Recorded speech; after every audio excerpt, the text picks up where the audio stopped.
dimanche 1er février 2026 arène nationale Albourakh Events fas yéene indi le combat des guerriers Amoner le lion de Rufisque mooy jàkkaarloo ak Talfa des Parcelles Assainies combat spécial bu nar a neex Fils de Balla war a jàkkaarloo ak Caatu Yoff Zambala war ci daje ak Ndiaga Dolé Tyson 2 moo fay jàkkaarloo ak Tony Junior ordinateur war a bëre ak Diaw 2 Mbeng Mboor di fa daje ak Big Diop Siteu bu anti moo fay jàkkaarloo ak Maguette Seck Ndiaga Thiam war a jëflante ak Général bu Fass John Kara mooy bëre ak Ñagas wi Thiacho war a daje ak Boucher numéro 2 ci wàllu sponsor Albourakh Events mi ngi ànd ak 1xBet Distingo Port autonome de Dakar Lonase Sedico Delia Teflecha Jador ak dibiteri Uba journée boobu nag retransmission par pay-per-view lay doon ci seen affiche.com code bokk yi Albourakh Events numéro 1 de l'arène ñëwati na avec un retour tonitruant.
tey nuyu di la siyaar bàyyi la nga nuyu ak ñi lay suivre ci Albourakh.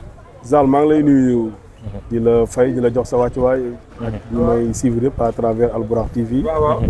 di la nuyu bu baax a baax di la jox sa wàccuwaay. tey nga amal face to face fii si foire bi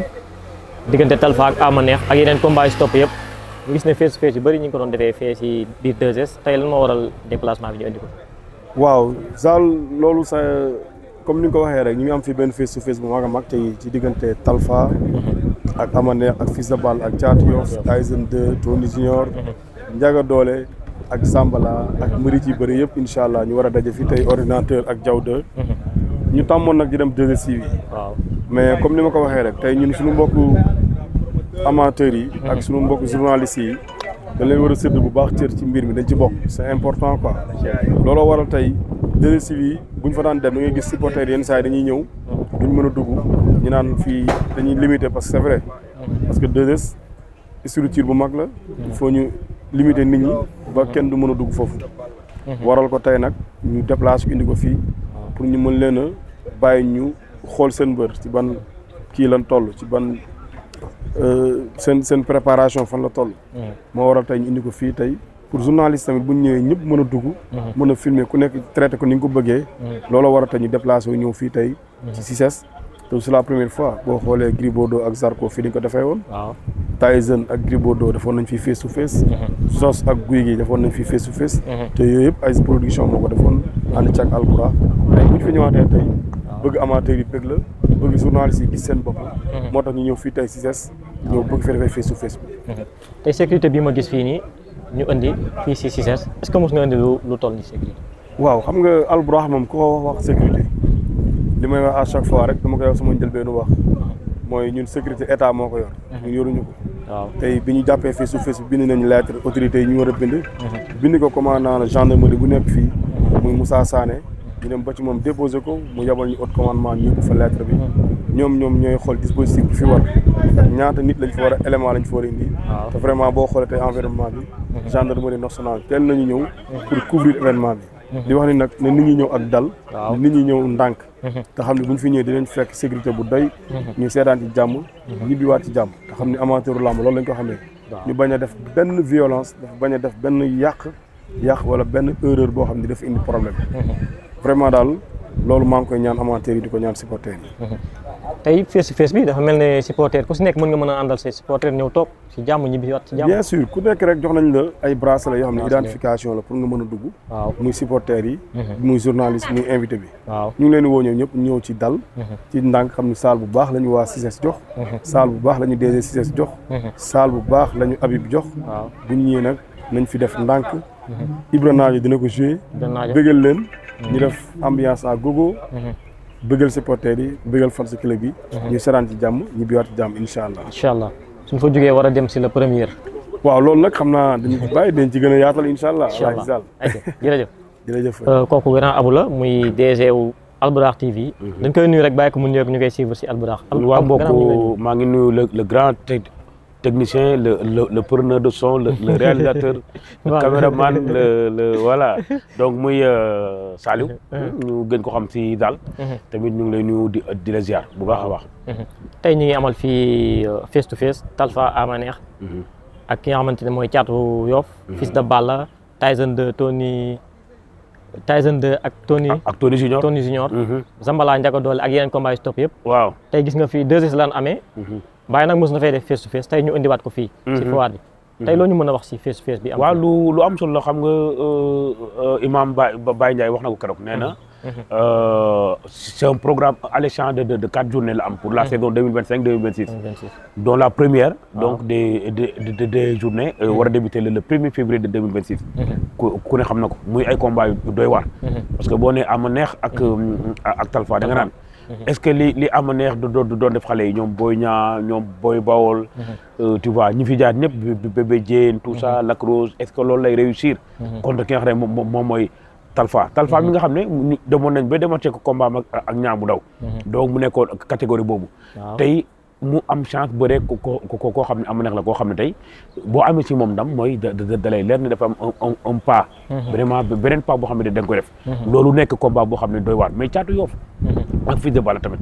ñii ne bagarreur kii bagarreur la kii dafa mën a bëre kii dafa njool kii dafa gàtt kii dafa lii mu nekk ay question yoo xam ne kenn mënu wax lan la diggante Zambala ak Ndiaga Dolé aussi gis nga ko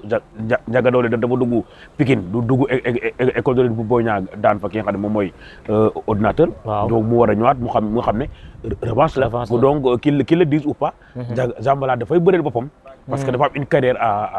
à faire donc à préserver mais en même temps il ne peut pas ne pas penser à ordinateur mi nga xam ne keroog bi muy bëree Ndiaga Dolé moom Zambala ak Grand Mbagnick ñoom ñoo ko ëmb indi ko donc mu nekk combat boo xam ne retour ordinateur mais xam nga le combat des techniciens le combat des champions d'Afrique ñi nga xam ne ñoom ñëpp jot nañ jaar équipe nationale nekk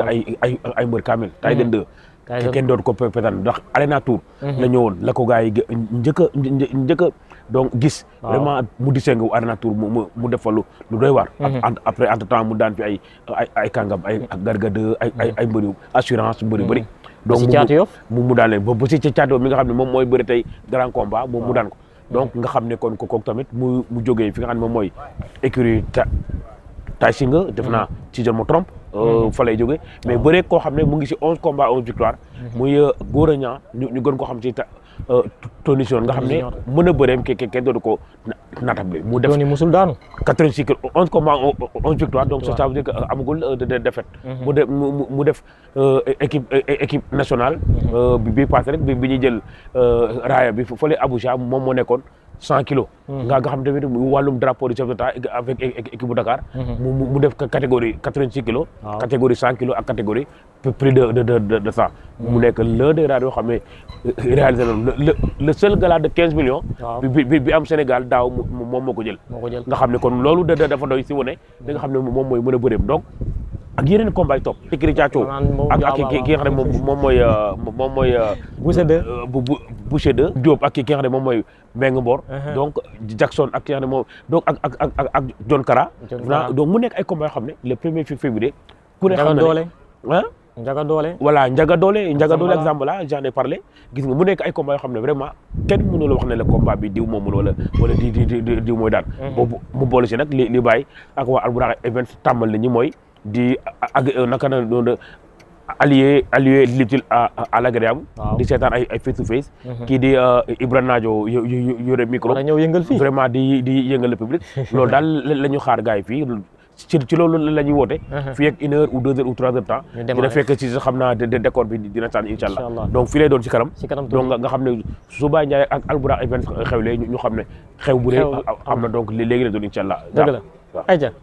jaajëf. Dimanche 1er février 2026 Arène Nationale Albourakh Events fas yéene indi le combat des guerriers Amanekh le lion de Rufisque mooy jàkkaarloo ak Talfa des Parcelles Assainies combat spécial bu nar a neex Fils de Balla war a jàkkaarloo ak Thiatou Yoff Zambala war ci daje ak Ndiaga Dolé Tyson 2 moo fay jàkkaarloo ak Tony Junior Ordinateur war a bëre ak Diaw 2 Mbeng Mboor di fa daje ak Big Diop Siteu bu anti moo fay jàkkaarloo ak Maguette Seck Ndiaga Thiam war a jëflante ak Général bu Fass John Kara mooy bëre ak Ñagas wi Thiathio war a daje ak Boucher numéro 2 ci wàllu sponsor Albourakh Events mi ngi ànd ak 1xBet Distingo Port autonome de Dakar Lonase Serico Delia Teflecha Jador ak Dibiteri Uba journée boobu nag retransmission par pay-per-view lay doon